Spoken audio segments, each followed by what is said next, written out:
Since time immemorial, Mahadeva Shiva and his symbol, the Shiva Linga, have been venerated by billions. Who is Shiva? What is the Shiva Linga?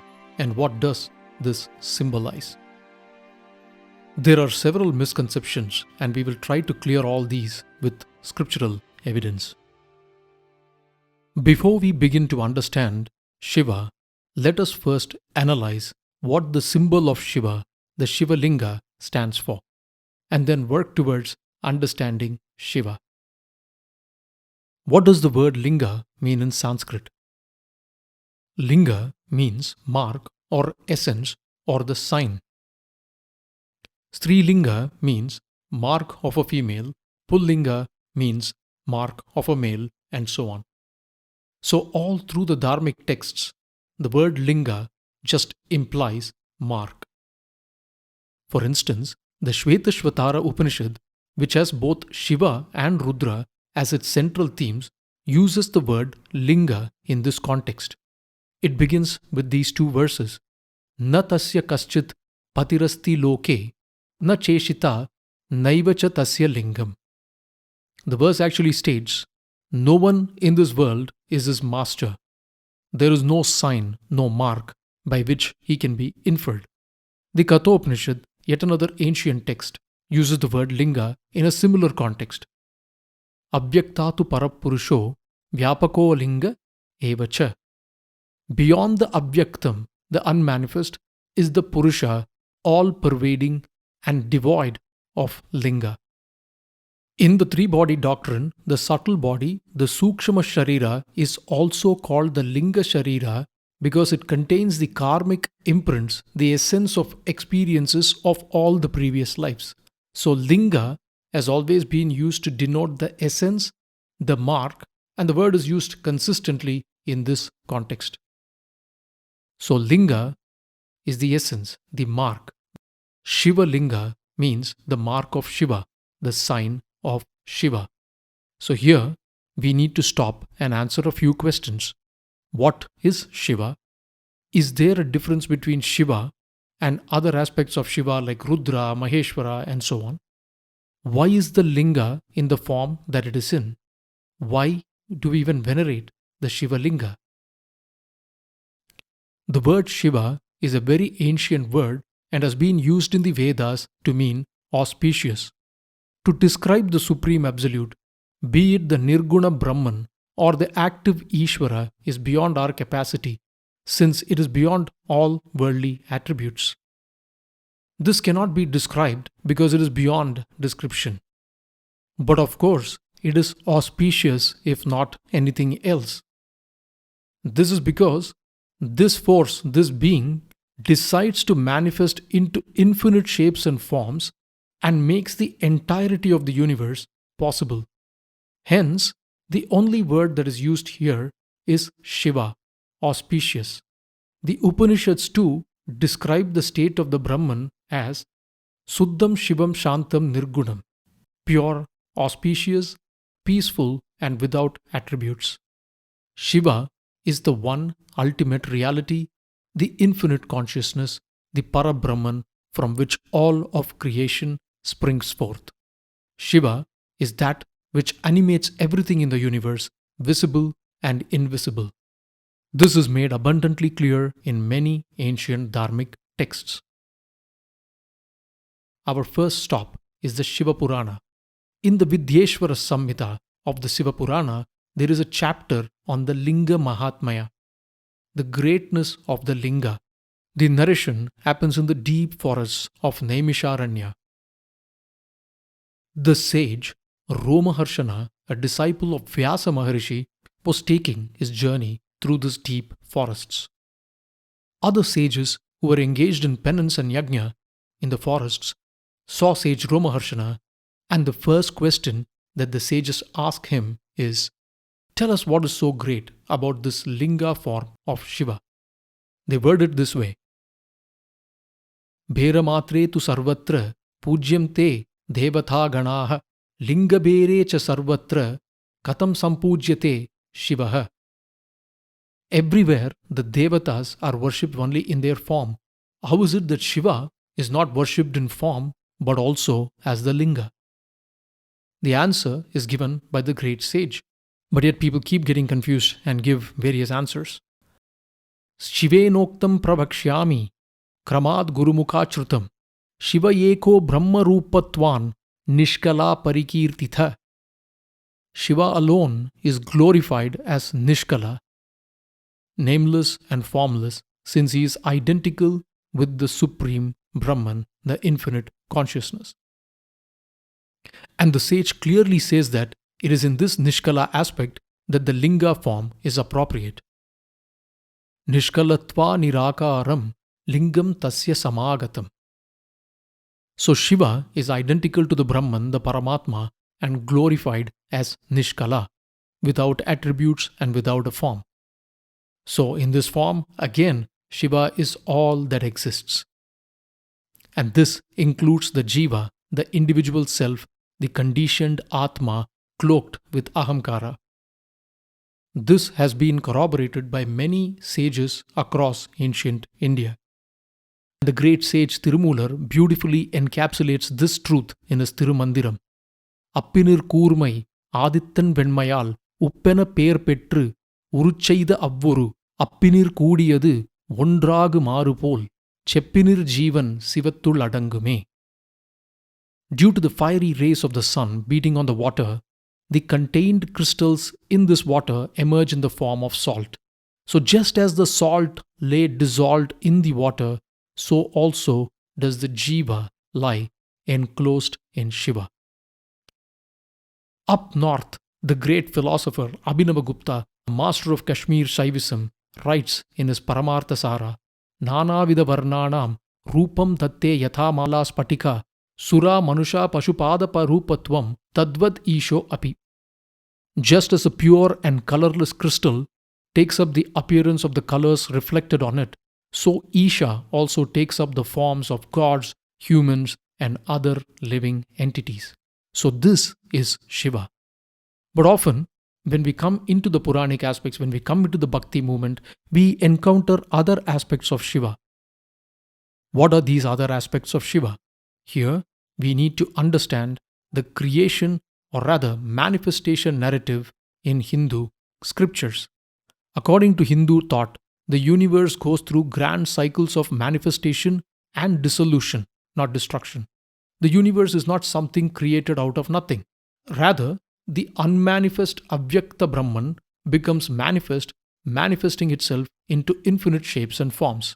In the Shiva Purana, Rudra Samhita, Shrishti Kanda, the state of dissolution from which the manifestation emerges is described. At the time of Pralaya, the dissolution, when all the moving and stationary objects of the universe are dissolved, everything gets enveloped in darkness without the sun, planets, and the stars. When there is deep darkness, what is mentioned in the Vedas as the existent, the Brahman alone remains. So this is the initial seed state, and this state is incomprehensible to the mind, states the Purana. You cannot express this in words. You cannot express this with any attributes. Even space and time make no sense for this state, because this is beyond all that. Only when it manifests does it cause space and time. So this is beyond space and time. The Purana beautifully describes this state. Nirvikalpam nirarambam, nirmayam nirupadravam, advitiyam anadyantam, abhikasham chidatmakam. It is free from differences. It has no beginning. It is free from illusion and appearances. It has no second. It is non-dual, advitiyam. It has neither beginning or end, anadyanantam. It has no development, and it is in the form of pure consciousness. Now, the Puranas say, this being desired for a second. It wished to create an auspicious form endowed with capabilities, power, and knowledge. This is the Ishvara. This is what we know as a personal God, a force that is responsible for creation, sustenance, and dissolution. This force is the organizer of our karma and the force that can guide us towards liberation. So the Purana states that this original being without a second is the Abhyakta Brahman, and its manifest form, the Ishvara form, is Sadashiva. Amurte yat parakyam vaitasya murti Sadashiva. The wise men sing of this as Ishvara. It goes on to say that this Ishvara, this personal God endowed with all these qualities, created Shakti from his own body. This Shiva, the spirit, and Shakti, the creative potency, together then manifest the material universe. The other aspects of Shiva that you see are manifested for what is called the fivefold duties, the fivefold objectives for why the manifestation happens. To take care of each of these duties, there is an aspect of this infinite that is created. So, what are these fivefold activities? The first one is Sarga, creation. This is the force termed as Brahma. Sthiti, sustenance. Sustenance, according to the Shiva Purana, is entrusted to Mahavishnu. Samhara, annihilation. This aspect is Rudra. Now, as Rudra, this force is responsible for the destruction of ego, destruction of false knowledge, and destruction of asuric qualities. The fourth is Thirobhava, concealment. It also includes illusion. See, again, there is no creation or destruction of the universe in Hindu thought. This is more of a manifestation and the dissolution. During the time of dissolution, all of the created universe goes back into its seed state. Thirobhava is disappearance. And this aspect of Shiva is Mahesha. Finally, the fifth duty is Anugraha, the grace of liberation. This is the purview of Sadashiva. And this is why many sages say, do not go to Sadashiva for material wealth. Rather, the realization of Shiva is what leads one towards liberation. Again, to recap, Sarga and Sthiti are entrusted to Brahma and Mahavishnu, Samhara to the force of Rudra, and Thirobhava to Mahesha, and Anugraha to Sadashiva. In some traditions, these five aspects are also called as Ishana, revelation, which is Sadashiva, Tatpurusha, concealment, Maheshwara, Aghora, destruction, Rudra, Vamadeva, preservation, Vishnu, Sadyojata, creation, Brahma. Only liberation, revealing the truth as Ishana or bestowing Anugraha, is the purview of Shiva. So Shiva is the Nirguna Brahman, the formless infinite. Whenever Sadashiva is represented as a personal god with form, he is eulogized as Shankara, the bestower of bliss. The most important of these manifestations is Rudra. More often than not, it is Rudra and Mahesha whose qualities began to be attributed in Puranic literature. Why Rudra manifested is also detailed in the Shiva Purana. Once the forces of Sarga and Sthiti had been created, Brahma and Vishnu approach Sadashiva and ask, although Nirguna, formless, without qualities, without attributes, please incarnate to enact your divine sports. The word used here is Leela. And here, Shiva initially declares, Parabrahman Nirvikari Satchidananda Lakshanaha. I am the Supreme Brahman, unchanging, pure consciousness bliss is my only characteristic. Shiva then agrees and tells Brahma, a great form similar to this, O Brahma, shall become manifest in the world through your body. He will be called Rudra. Now this is for the sake of the Leela, the divine sport, the dance of delight. But there is no difference between all the forms of Shiva and Sadashiva. The Purana explicitly states this. A piece of gold turned into an ornament does not cease to be gold. There may be difference in name, but not in material content. So Rudra, and in fact, all aspects of Shiva are identical to Shiva. Again, if you are from a Vedantic background, this is the distinction that occurs between the impersonal infinite, the Brahman, and the Ishvara, God with qualities. This is very important. The Shiva Purana declares that Shiva is the basic material from which all aspects manifest, even the Shaktis.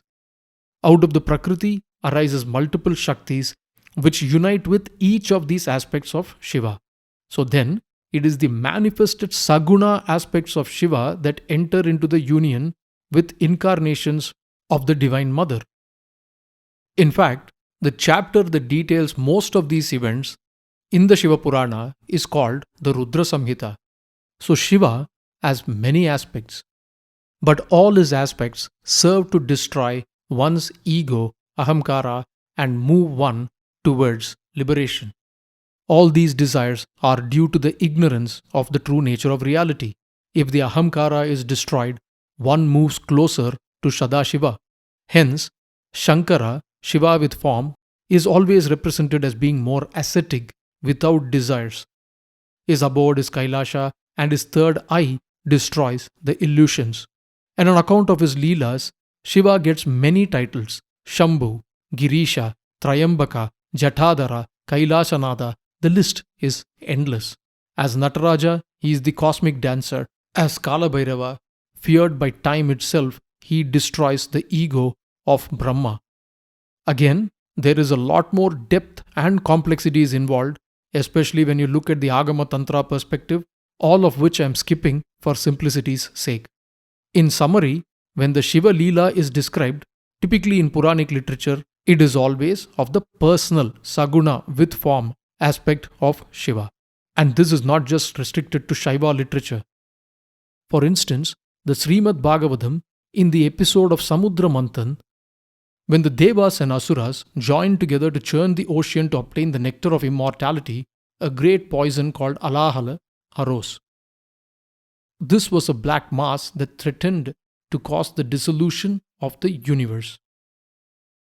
All the Devas are asked to approach Shiva for help, and they eulogize Shiva as follows: Etat param prapashyamo, na param te maheshvara, mridanaya hi lokasya, vyaktiste avyakta karmana. So they say, O Maheshwara, your actual identity is impossible for us to understand. You're transcendental. We cannot see your actual position. As far as we can see, your presence brings happiness to everyone, and beyond this, no one can appreciate your activities. We can only see this much, nothing more. Eulogized as Maheshwara, Shiva swallows this poison and prevents the dissolution of the universe. And in this narration of the Bhagavata Purana, he actually is the protector of all life.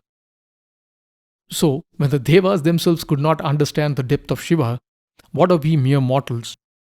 So let us keep that in mind, even though we try to understand what it means. By the way, before we interpret these 5 aspects as very sectarian divisions, the Shiva Purana states that all these aspects are identical. The Shiva Purana itself states this: Yakaroti trideveshu bheda buddhim naradamaha narakesa vasen nunam yavada chandratarakam. The base person who differentiates the deities of the Trinity stays in Naraka, a state of suffering, for as long as the moon and the stars shine. So again, Shiva is Shiva because he is always in this auspicious state of reality. Now often there arises a question, what about the Vedas? Is Shiva mentioned in the Vedas? First of all, as mentioned, the word Shiva is used in the Vedas as a word that means auspicious. Many of the Vedic texts deal with Rudra. In the Vedic aspect, Rudra is a fierce force that leads to evolution via dissolution. In the Rig Veda, in the very first mandala, Sukta 114, he is called to bestow his force for the protection and progress of the eulogizer. In the Rig Veda second mandala, Sukta 33, and in the 7th mandala, Sukta 46, he is eulogized as the force of healing. In the Rig Veda 7th mandala is the famous Mahamrutyunjaya mantra, Trayambakam yajamahe sugandhim pushtivardhanam urvarukam iva bandhanan mrityor mukshiya mamrutat.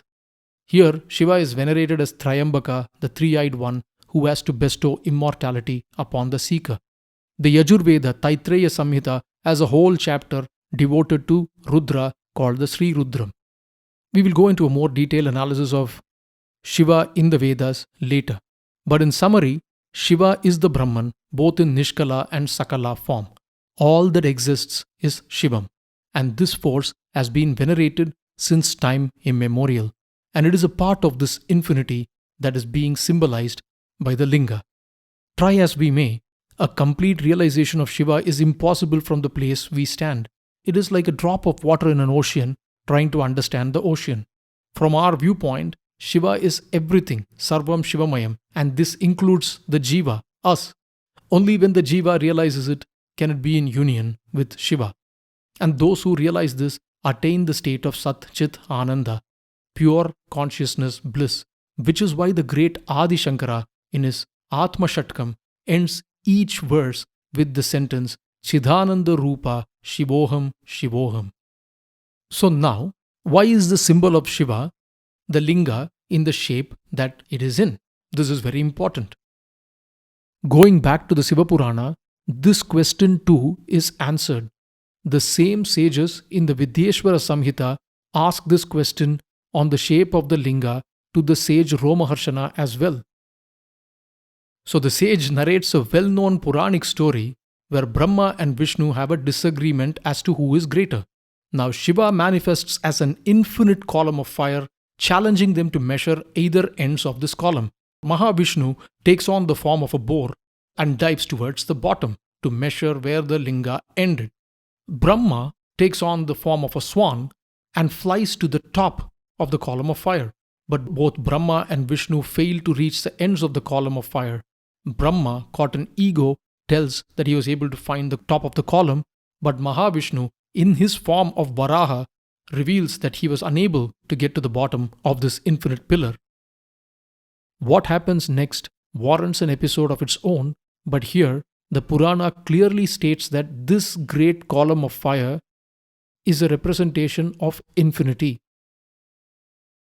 Anadyantam idam stambam anumatram bhavishyati darshanartam hi jagatam pujanartam hi putrako. This column without the root or the top will be diminutive in size for the sake of vision and worship of the world. The Linga is a smaller size, a smaller version of this infinite column of light which needs to be venerated to understand the true nature of Shiva. By the way, according to legends, the area where the column of light cooled down is the holy Arunachala hill in the city of Tiruvannamalai. The other spots became the sacred Jyotirlinga shrines. And this legend was reflected in all the temples dedicated to Shiva. So the emblem of Shiva in the Nirguna form is the Linga, and the Linga is nothing but a compact representation of the infinite column of fire. You cannot make an infinite Linga, impossible, so this is a compact representation of the truth. So this is the narrative that is mentioned in the Shiva Purana, the Linga Purana, and in many other ancient texts. The Shiva Purana captures the essence of the Linga in just one line. Layana Lingam Yityuktam Tatraiva Nikilam Jagat. The Linga is Lord Shiva himself. Since the whole universe finally merges into it, it is called the Linga. So again, Shiva is that which animates everything in the universe, visible and invisible. A drop of Shiva is the Jiva within. When the aspect of Shiva leaves the body becomes Shava. So Shiva Linga showcases the essence of Shiva, the true nature of reality, and is a diminutive form of the infinite column of fire. This is used by the sages as a symbol of vichara, contemplation, so they can move towards liberation. Again, this is encapsulated in a verse full of wisdom by the sage Tirumular.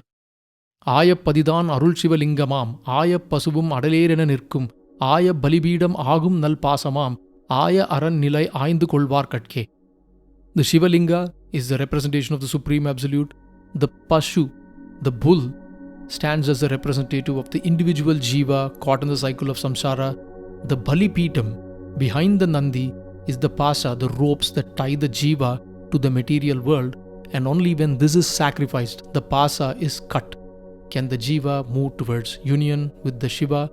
And this is the symbol of the Linga that is present in the temple for those who are discerning enough to see it.